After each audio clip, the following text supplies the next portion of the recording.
Παρακαλώ.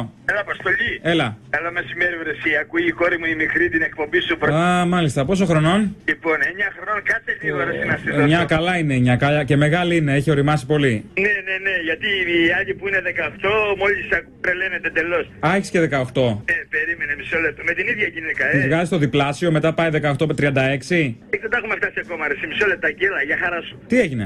Ναι. Αγάπη μου, έλα. Γεια σου, Αποστόλη. Εσύ είσαι 9 ή 18? Άμα είσαι 18 τρελάθηκα. Έχω 9. 9, εντάξει, κομμάτια να γίνει. Να σου πω. Τι? Πώς σε λένε? Μαριλένα. Μαριλένα, αγάπη μου, δύο ονόματα. Και Μαρία και Ελένα δηλαδή, έτσι. Καλά το κατάλαβα. Να σου πω. Τι? Μαριλένα μου.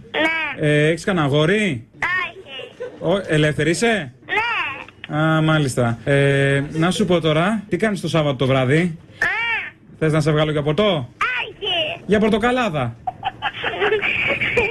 Δεν θέλω. Θα έχει και παγωτό. Όχι. Έλα, Αποστολή, πληρώνουμε.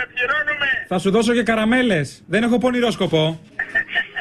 Δεν θέλω. Έλα ρε Μαριλένα τώρα. Όμως δεν θέλω. Και εμένα δεν μου τυχαίνει και εμένα κάθε μέρα. Έλα, μην κάνεις τη δύσκολη. Θα σε αποκαταστήσω μετά. Όλα, Αποστολή, δεν έχουμε σήμαση με την Κοσμοτέ, βρε.